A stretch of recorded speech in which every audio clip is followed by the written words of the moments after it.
nấu mà. Còn nấu mà. Sói. Xem không thấy em. Không em.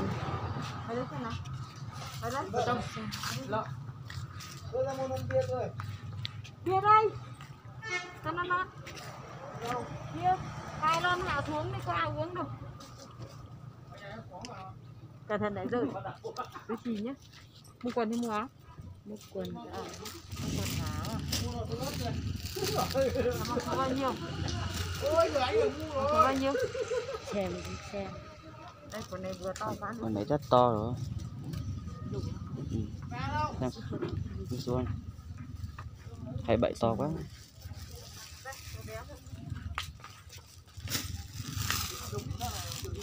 Để chọn sai đỡ đó, đợi nó. Cứ theo là quỹ tôi dù không chờ nữa, chỉ con chờ đợi cái kết chưa đó, cho nó nè.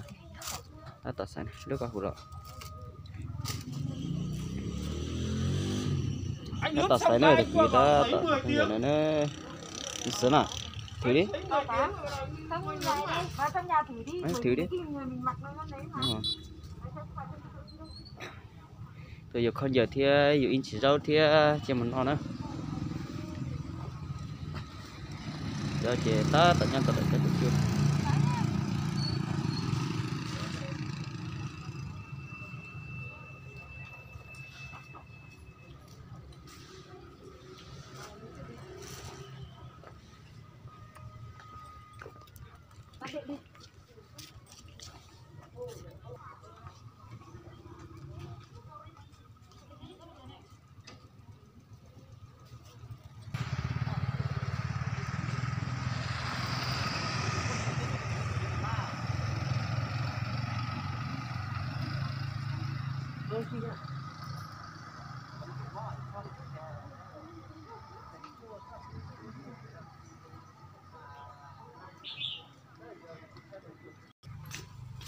Người ta tạo sạch chó ơi cho nó này.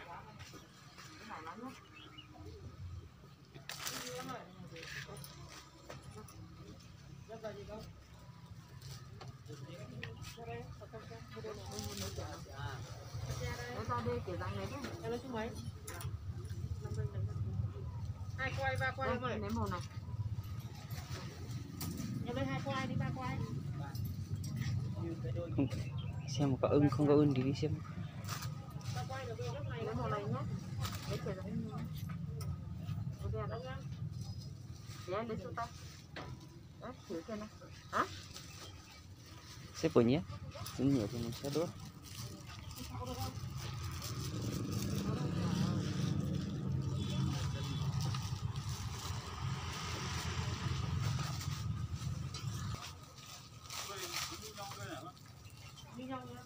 To đấy được không? Này vừa đấy.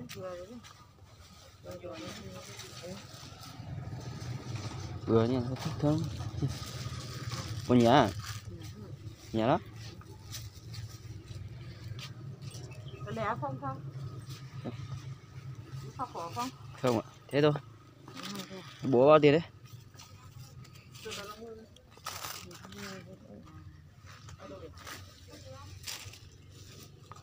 Cái này à?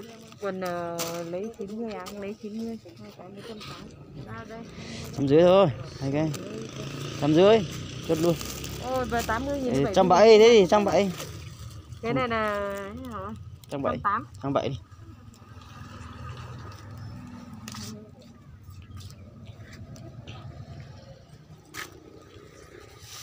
Có lấy thêm gì nữa không? Được rồi. Mua giày nhá. Hả? Mua giày không? Mua giày gì bán rẻ cho? Đây này. Lấy đôi này giờ lấy 160 thôi.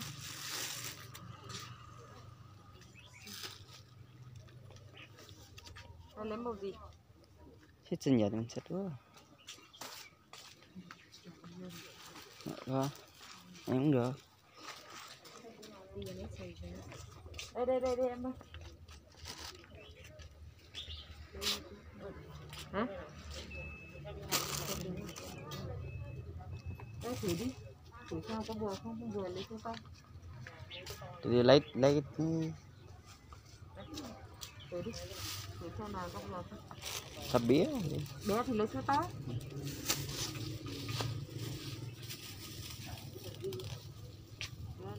bía chắc chắn đây bía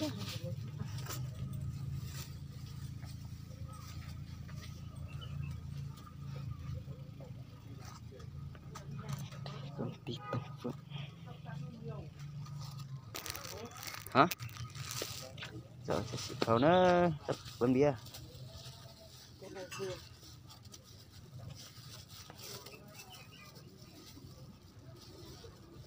mấy lùi rõ thôi này là số to rồi.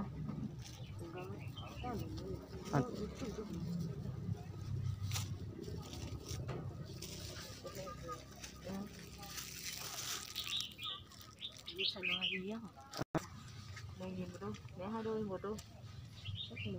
Để hai đôi thay đổi đi, một đôi một trắng một đôi một đen đi nhé. một đôi thôi chứ. Để hai đôi mà thay đổi đến lúc được mình có đôi kia thay chứ hai mình lấy đi mua gì không? Thôi. Đi. Đi ngón nó một tí đấy.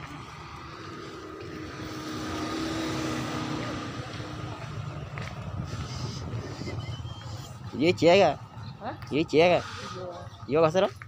Vô ăn sao nữa đi? Sao? Nó đang chi không? Mua thêm quần áo. Nhỏ có thể ở dưới con xía rồi nhé.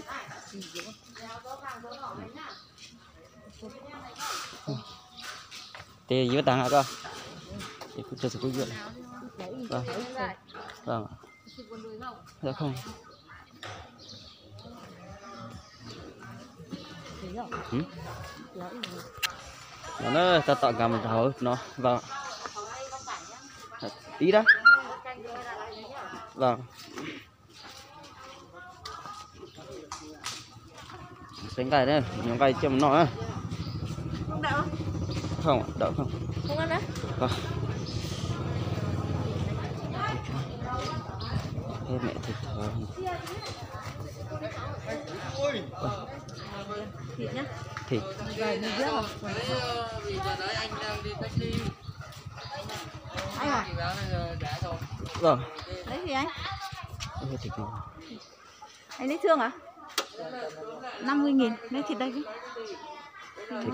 thịt cái bán thế nào bán 120 một cân không lấy cái gì không em lấy cái rẻ thôi đây là đẹp ơi đây cái đấy không đủ lấy nhiều không thì lấy đủ cho đi xem lấy nhiều không chỉ lấy đủ cho lấy một tí thôi ít thôi lấy nhiều không muốn đăng ký ô đây thoải mái đủ nhưng mà cái thịt này xấu quá nhìn đây thật xấu quá cái đây thầm ma cái đấy xấu quá lấy 75 nữa lấy không hả 75 là lấy không xấu quá lấy 70 được chưa xấu quá cái thịt mông này còn xấu à ôi giời cân đi em lấy tầm mấy cân cân hết cái đấy thế này bao nhiêu ký không mặn lạ không lấy đâu à? Không lấy cái cái này ngon mà làm nhiều không lấy đâu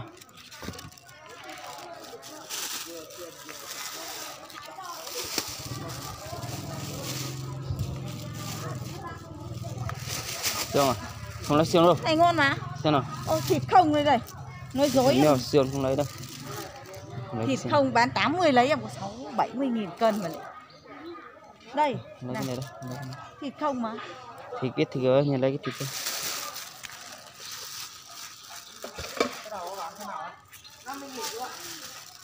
chưa đủ này làm cái này không lấy thế thôi cho miếng sườn mà không đấy không cho đủ 4 cân đi 47-200 lấy cái này không lấy đâu lấy thế thôi đây là 3 cân 3,5 cân cho đủ 4 cân không thế thôi